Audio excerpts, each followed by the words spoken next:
देखो लोकतंत्र तो जिंदा है। तो क्या बोल रहे हैं, किस तरह से बोल रहे हैं, क्या बोलना हमने उन्हें कुछ अता पता ही नहीं है। मोदी जी जो है तो लोकप्रिय नेता हैं और वो सारे धर्मों को लेकर के मिलजुल करके चलने वाले एक नेता हैं। और आरोप प्रत्यारोप सब पे लगते रहते हैं, लेकिन आरोप लगना, आरोप साबित होना अलग अलग मायना होता है। देश की स्थिति को देख के तो ऐसा लग रहा है कि 400 के पार। विपक्ष का होना तो बहुत जरूरी है। हमारे देश में विपक्षी रहा ही नहीं, विपक्षी तो सारा खत्म हो चुका है। हम मोदी के साथ ही है।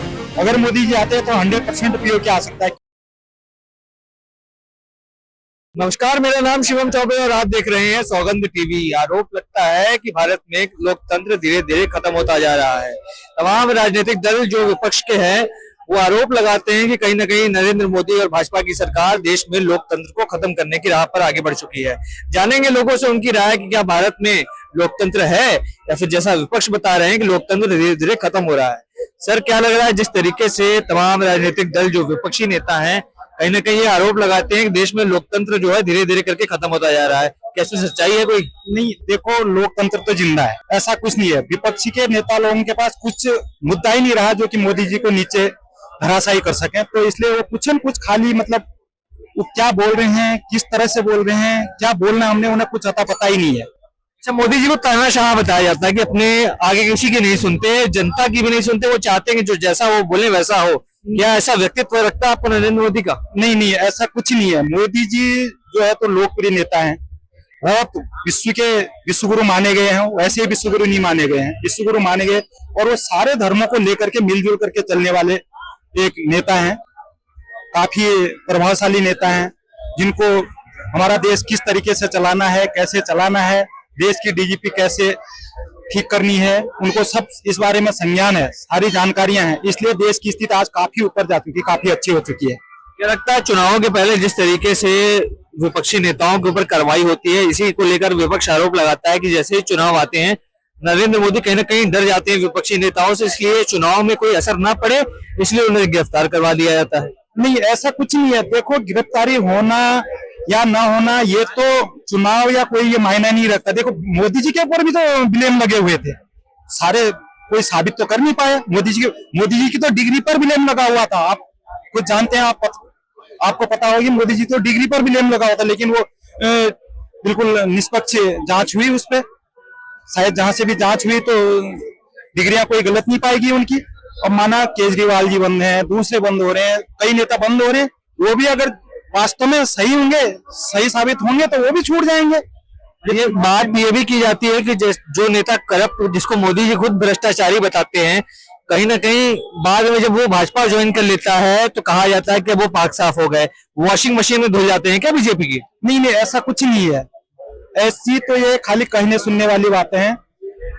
पर आरोप प्रत्यारोप सब पे लगते रहते हैं, लेकिन आरोप लगना, आरोप साबित होना अलग अलग मायना होता है। आरोप तो आप मेरे ऊपर भी लगा सकते हैं कि आप एक पत्रकार हैं, इन्हें हमें गाली दी, लेकिन उसको साबित करना एक बहुत बड़ी बात है। ये तो खाली विपक्षी के जो कोई पार्टी छोड़ करके बीजेपी में आना चाह रहा था, केवल उसको ब्लेम लग रहे हैं खाली, ऐसा कुछ नहीं है। क्या लगता है आने वाले चुनाव में किसकी सरकार बनते देख रहे हैं? मोदी जी की। मोदी जी जैसा दावा कर रहे हैं अब की बार 400 पार, क्या ये दावा सच है या फिर कुछ उसमें ऊपर नीचे ही सीटें हो सकती हैं? नहीं, देश की स्थिति को देख के तो ऐसा लग रहा है कि 400 के पार। बाकी तो देखो इतना बड़ा देश है, मैं तो सिंगल एक वोटर हूँ। क्या लगता है देश में विपक्ष का होना जरूरी है, क्योंकि आज के समय में कहीं ना कहीं विपक्ष जो है अपने आप को एकदम से अपाहिज महसूस कर रहा है? विपक्ष का होना तो बहुत जरूरी है। विपक्ष, हम तो ये चाह रहे हैं कि मोदी जैसी भी तगड़ा विपक्षी हो, तभी देश की स्थिति और अच्छी होगी। लेकिन हमारे देश में विपक्षी रहा ही नहीं, विपक्षी तो सारा खत्म हो चुका है। वो कभी कुछ मतलब क्या बोल रहे हैं, किस तरीके से बोल रहे हैं। और विपक्षी का एक ही मकसद रहा है कि केवल मोदी जी पर स्पेशल वार करना। वो पब्लिक हित पर बोल ही नहीं रहे हैं कहीं। पब्लिक हित पर अगर बात करें, पर्सनल अटैक ज्यादा होता है, पर्सनल अटैक ज्यादा होता है। क्या लगता है सर, इस समय देश में चुनाव आने वाले हैं और कहा जाता है कि देश में लोकतंत्र जो है धीरे धीरे खत्म होता जा रहा है, क्योंकि तानाशाही मोदी जी कर रहे हैं, मोदी जी अपने आगे किसी की सुनते नहीं है। क्या लगता है इन जो आरोप लगाए जाते हैं इस तरीके के विपक्ष द्वारा, क्या ये आरोप सच है या इसमें कुछ झूठ है? ये सारे सच ही है। सच है, क्योंकि हमारा लोकतंत्र सही है, ये मोदी सरकार सही है। मोदी सरकार सही है, बिल्कुल सही है, सही काम कर रही है। पर लोग कहते हैं कि मोदी जी अपने आगे किसी की नहीं सुनते हैं, जनता की भी नहीं सुनते। ये तो जो अदर पार्टी होते हैं, जिसको पता नहीं है, वो तो कह देते हैं हर एक आदमी जितने मुंह होते इतनी बात होती है। बाकी मोदी सरकार बहुत सही है, अपने देश के लिए, हर एक धर्म के लिए सबको साथ लेकर चल रही है। तो हरियाणा में ज्यादातर मोदी के ही मतलब उसकी फसल भी अच्छी तरह से बिक रही है, उसको पैसा मिल रहा है और उसको खाद दुआई सब कुछ बिजली सब पानी सब कुछ मिल रहा है, विकास हो रहा है। देखो जो अदर पार्टी वाले जिसको वो तो कहेंगे भी, बाकी अब ये मोदी सरकार बहुत बढ़िया है। क्यों 60 साल पहले जो हमारी कांग्रेस सरकार थी उन्होंने हमारे देश को खोखला किया है, हमारे जो देश की जो जमीन है दूसरे देशों ने हड़प लिया। आप देखो पीओके है जो कांग्रेस की देन है, वो जो पीओके ने पाकिस्तान ने कब्जा किया।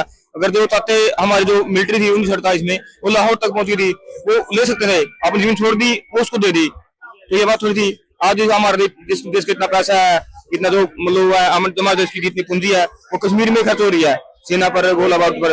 अगर ऐसा नहीं होता तो हमारे देश में विकास होता। तो मोदी सरकार बहुत बढ़िया है। जो राम मंदिर है जो कोर्ट ने फैसला किया है उसने उसके हिसाब से ही बनाया, उसे तानाशाही कुछ की तानाशाही की है। जो दोबारा 370 है वो ठीक उठाई है। क्यों वहाँ लोग ज्यादा परेशान थे, वहाँ मिलिट्री थी, दोनों तरफ से वहाँ आतंकवाद थे, गोला बारूद थी। अब वहाँ शांति है, तो मोदी सरकार ने सबसे बेस्ट है, हम मोदी के साथ ही है।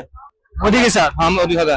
अच्छा, इन्होंने बात करी कि कांग्रेस सरकार में कहीं ना कहीं जो गलतियां की गई, जैसे पीओके की बात करी, मोदी जी ने भी कहा है कि अगली बार अगर मैं प्रधानमंत्री बनता हूं तो बड़े बड़े निर्णय लेने के लिए जाना चाहूंगा, बड़े बड़े काम करके दिखाएंगे। क्या लगता है पीओके आ सकता है इस बार? बिल्कुल, अगर मोदी जी आते हैं तो 100% पीओके आ सकता है, क्योंकि उन्हें 370 इतना बड़ा हटा दिया और क्या कहते हैं हमारे राम मंदिर का निर्माण कर दिया। और कई ऐसी वो हैं जो मतलब मोदी जी कर बैठे हैं। वो पीओके तो उनके लिए अगर वो चाहे तो छोटा सा काम है, कोई बहुत बड़ा काम नहीं है हमारी नजर में। छोटा सा काम 10 साल क्यों नहीं कर पाए? नहीं, ऐसा है ना, सीरियल वाइज से हो रहा है, एक एक करके हो रहा है वो काम। ऐसा तो है नहीं कि आदमी पैदा होते ही सारे काम कर ले, धीमे धीमे करके सारे काम होते हैं, धीमे धीमे करके वो भी हो जाएगा। बार पीओके का पार हो जाएगा लग रहा है। 100% लेंगे, शांति से लेंगे। मोदी साहब अभी लड़ाई ना हो, किसी का खून ना भाई, वो शांति से लेना चाहते हैं, लेंगे शांति से लेंगे। ये सब बात ये मतलब हमको दिख रही है, शीशे भी साफ दिख रही है। अभी आगे पीओके हम लेंगे और शांति से लेंगे, इसलिए अगर लेना चाहते हैं हम लड़ाई से लेंगे, फिर सोचते भी लड़ाई से क्या फायदा, किसी जान जाए, तो शांति से लेना चाहते हैं। तो मोदी सरकार बहुत बेस्ट है, हम मोदी के साथ ही हैं, हम मोदी को ही आगे मतलब वोट देंगे सब। कहीं ना कहीं देखा जनता की राय देश में लोकतंत्र के बारे में और कहीं ना कहीं विश्वास जो है जनता का वो प्रधानमंत्री नरेंद्र मोदी के साथ है। कहीं ना कहीं 2024 के चुनावों को लेकर जिस तरीके से विपक्ष हमलावर हो रहा था, लोकतंत्र खत्म करने की कोशिश की जा रही है, कहीं ना कहीं जनता उससे इत्तेफाक नहीं रख रही है। तमाम बड़ी खबरों के लिए बने रहे हमारे साथ, देखते रहे सौगंध टीवी। धन्यवाद। आप देख रहे हैं सौगंध टीवी, सौगंध वतन की।